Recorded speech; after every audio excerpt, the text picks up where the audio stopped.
ബദറിലും ഉഹദിലും ഖന്തക്കിലും എല്ലാം പങ്കെടുത്ത പോരാളി. ചരിത്രപ്രസിദ്ധമായ ഒരു മുന്നേറ്റത്തിൽ ഒരു ചെറിയ സംഘത്തെ കൊണ്ട് ശത്രുക്കളുടെ പടക്കോട്ടയായിരുന്ന, ശക്തി കേന്ദ്രമായിരുന്ന ഉബുല്ല പിടിച്ചടക്കിയ ആ സൈന്യത്തിൻ്റെ നേതൃസ്ഥാനം അലങ്കരിച്ചതും ഇതേ സ്വഹാബിയായിരുന്നു. ഇവരെക്കുറിച്ച് ഉമർ ഇബ്നുൽ ഖത്താബ് റളിയല്ലാഹു അൻഹു ഒരിക്കൽ ഇങ്ങനെ പറഞ്ഞു: ഇന്ന ലി ഉത്ബത്ത് ബിൻ ഗസ്വാൻ മിനൽ ഇസ്ലാമി മക്കാനൻ. തീർച്ചയായിട്ടും ഉത്ബത്ത് ബിൻ ഗസ്വാന് ഇസ്ലാമിൽ മഹത്തായ ഒരു സ്ഥാനം ഉണ്ട്. ആരാണ് ഉത്ബത്ത് ബിൻ ഗസ്വാൻ റളിയല്ലാഹു അൻഹു? അവരുടെ ചരിത്രം എന്താണ്? കഥ കേൾക്കാം.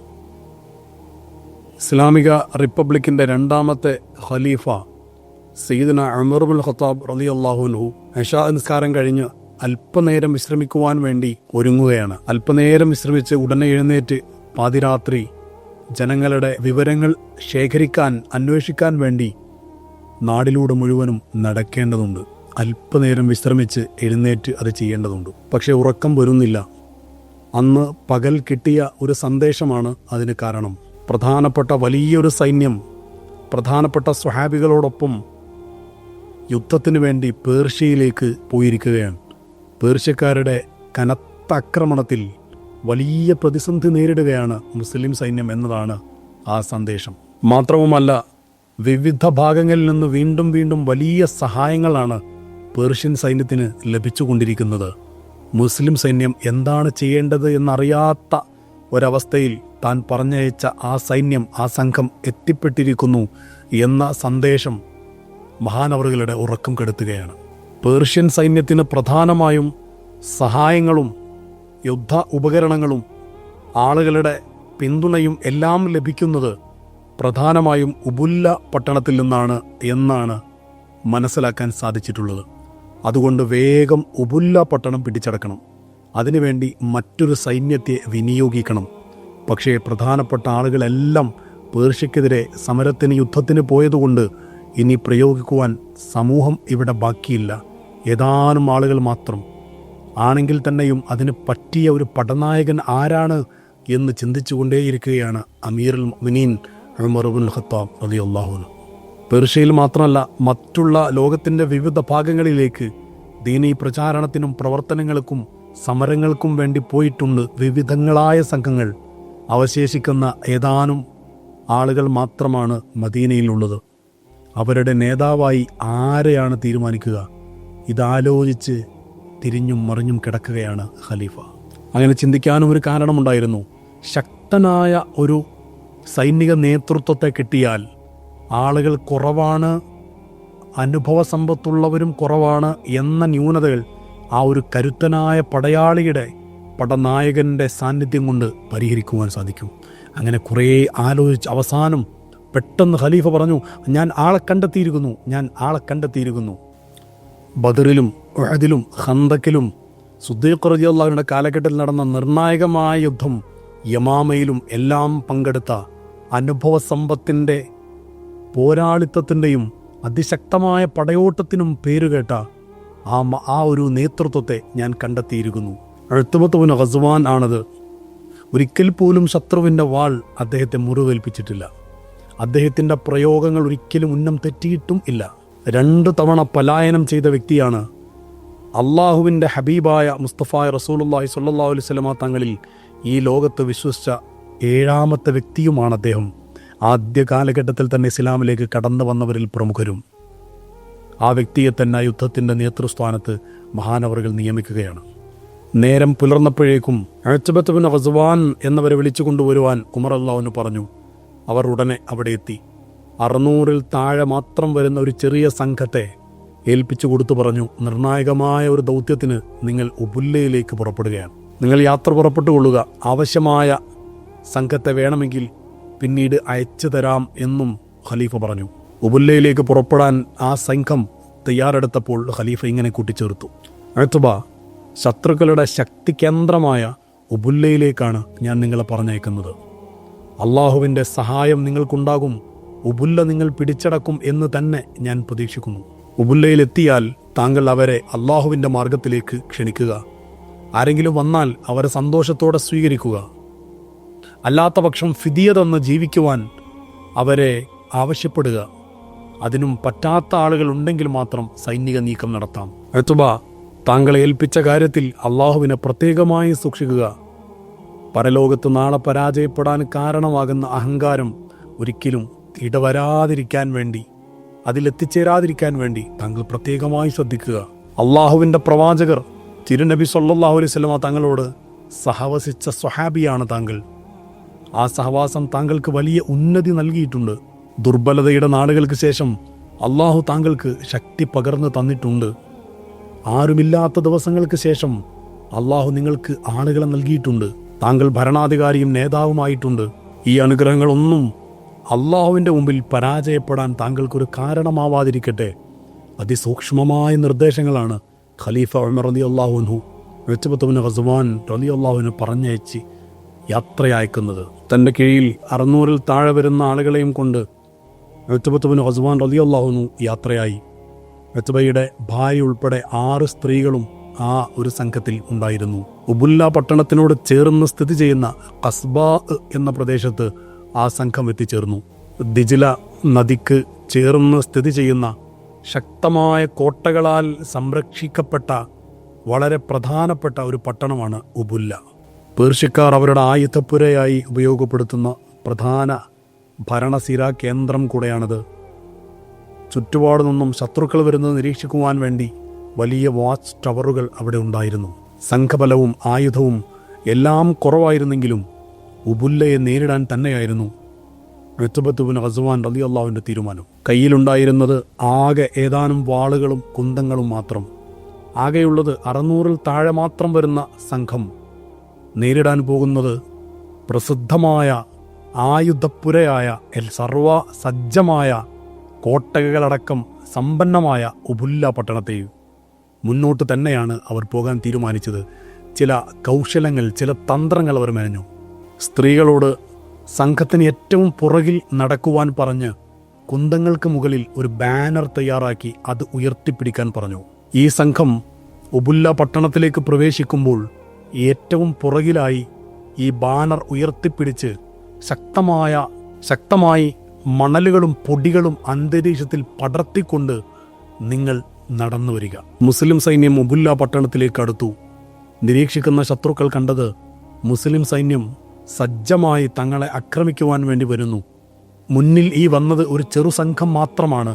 അതിൻ്റെ ബാക്കിൽ ബാനറുണ്ട്. ആ ബാനറിന് പിന്നിൽ പൊടിപടലങ്ങളാണ് ആകെ കാണുന്നത്. അതിന് പിന്നിൽ ഒരു വലിയ സംഘം ഇനിയും വരാനുണ്ട് എന്നവർ മനസ്സിലാക്കിയത്. നമ്മളാണെങ്കിൽ വളരെ കുറഞ്ഞ ആളുകൾ മാത്രമേ ഉള്ളൂ ഇവിടെ ഇപ്പോൾ അവരെ പ്രതിരോധിക്കുവാൻ വേണ്ടി, ആ പൊടിപടലങ്ങൾ ഉണ്ടാക്കുവാൻ വേണ്ടി. ഉത്ബത്ത് ഇബ്നു ഗസ്വാൻ റളിയല്ലാഹു അൻഹു പറഞ്ഞത് എന്തിനാണ് എന്ന് അവർക്കപ്പോഴാണ് ബോധ്യപ്പെടുന്നത്. പേർഷ്യൻ സൈനികരുടെ ഹൃദയത്തിലേക്ക് വളരെ വേഗം പേടി കടന്നു വന്നു.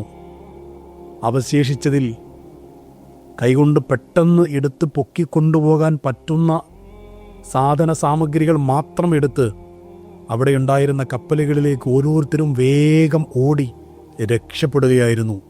ഉബുല്ല പട്ടണം തന്ത്രം കൊണ്ട് മുസ്ലിങ്ങൾക്ക് മുമ്പിൽ കീഴടങ്ങുകയാണ്. സംഘത്തിലെ ഒരാൾക്കും ഒരു പോറൽ പോലും ഏൽക്കാതെ ഉബുല്ല പട്ടണം ഉത്ബത്ത് ഇബ്നു ഗസ്വാൻ റളിയല്ലാഹുവിൻ്റെ സംഘം പിടിച്ചടക്കി.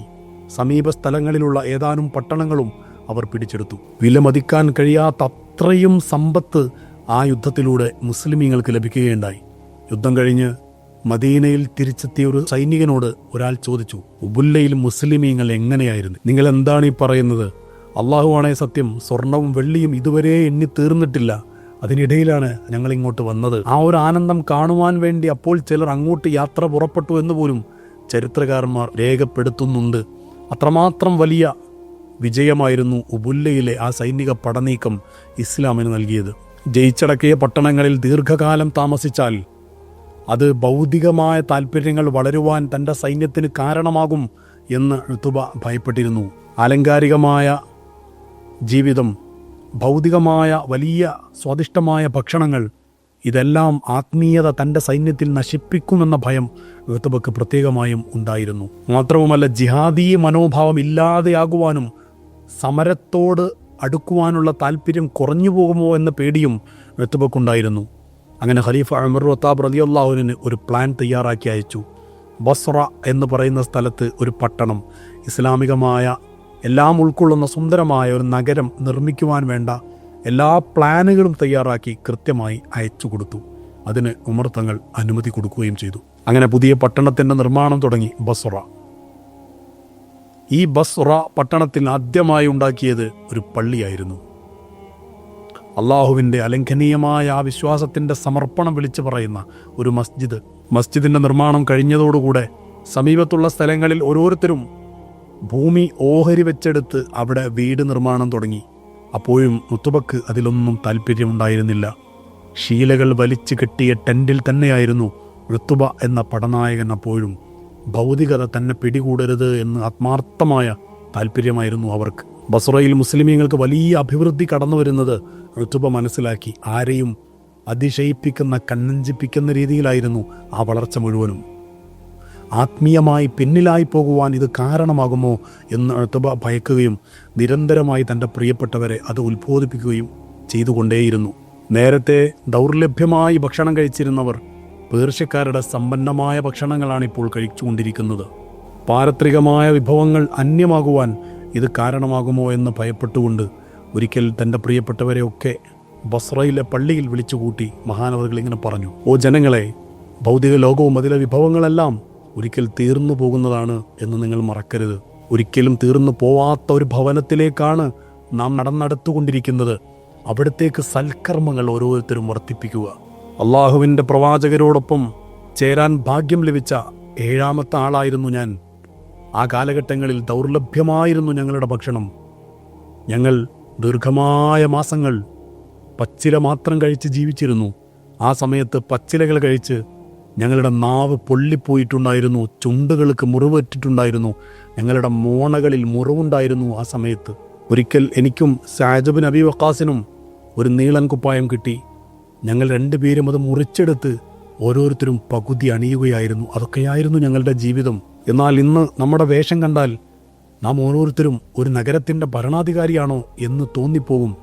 എൻ്റെ മനസ്സിൽ ഞാൻ വലിയവനാണ് എന്ന് തോന്നുകയും അള്ളാഹുവിൻ്റെ മുമ്പിൽ ഞാൻ ഒന്നുമല്ലാതിരിക്കുന്ന അവസ്ഥ വരാതിരിക്കട്ടെ എന്ന് ഞാൻ ആഗ്രഹിക്കുകയാണ്. പ്രസംഗം അവസാനിപ്പിച്ച് ഒരാളെ തൻ്റെ പ്രതിനിധിയായി അവിടെ ചുമതലപ്പെടുത്തിയതിന് ശേഷം ഉത്ബത്ത് ബിൻ ഖസ്വാൻ റളിയല്ലാഹു അൻഹു മദീനയിലേക്ക് അമീറുൽ മുഅ്മിനീൻ ഉമർ ഇബ്നുൽ ഖത്താബ് റളിയല്ലാഹു അൻഹു കാണുവാൻ വേണ്ടി യാത്ര തിരിക്കുകയാണ്. ഖലീഫ ഉമർ ഇബ്നുൽ ഖത്താബ് റളിയല്ലാഹു അൻഹു അടുത്ത് എന്ന് ഉത്ബത്ത് ബിൻ ഖസ്വാൻ റളിയല്ലാഹു അൻഹു ഇപ്രകാരമാണ് പറഞ്ഞത്: ദയവായി എന്നെ ഭരണ ചുമതലയിൽ നിന്ന് ഒഴിവാക്കി തരണം. പക്ഷേ കഴിവും തൻ്റെ ഇടവും പ്രാപ്തിയും അള്ളാഹുവിനോട് അടുത്ത ജീവിത ശൈലിയുമുള്ള മഹാനവറുകളെ ഇസ്ലാമിൻ്റെ ഭരണത്തിൽ നിന്ന് മാറ്റുന്നത് ഉമർ ഇബ്നുൽ ഖത്താബ് റളിയല്ലാഹു അൻഹു ചിന്തിക്കാൻ പോലും സാധ്യമല്ലായിരുന്നു. തീർച്ചയായിട്ടും താങ്കൾ ഭരണത്തിൽ തുടരണം എന്ന നിർദ്ദേശം ഖലീഫ പറയുകയും താങ്കൾ ബസ്റയിലേക്ക് തന്നെ തിരിച്ചു പോകണമെന്നും ആവശ്യപ്പെട്ടപ്പോൾ മനസ്സില്ലാ മനസ്സോടെ ഖലീഫയെ അനുസരിച്ചുകൊണ്ട് മഹാനവറുകൾ ഉടനെ തന്നെ ഒട്ടകത്തിൻ്റെ പുറത്തേക്ക് ബസ്റയിലേക്ക് തന്നെ തിരിച്ചു പോകാൻ വേണ്ടി കയറുകയാണ്. ആ ഒട്ടകത്തിൻ്റെ പുറത്ത് കയറി ഉത്ബത്ത് ബിൻ ഖസ്വാൻ റളിയല്ലാഹു അൻഹു ഉള്ളുലഞ്ഞ് പിടഞ്ഞുകൊണ്ട് അള്ളാഹുവിനോട് ഇങ്ങനെ ദുആ ചെയ്തു: അല്ലാഹുമ്മ ലാ തറുദ്ദനി ഇലൈഹാ, അല്ലാഹുമ്മ ലാ തറുദ്ദനി ഇലൈഹാ. പടച്ചവനെ, എന്നെ അങ്ങോട്ട് മടക്കരുത് റബ്ബേ, എന്നെ അങ്ങോട്ട് മടക്കരുത് പടച്ചവനെ എന്ന് ആത്മാർത്ഥമായി ദുആ ചെയ്തപ്പോൾ ആ കണ്ഠമിടറിയുള്ള ദുആ അള്ളാഹു സ്വീകരിക്കുക തന്നെ ചെയ്തു.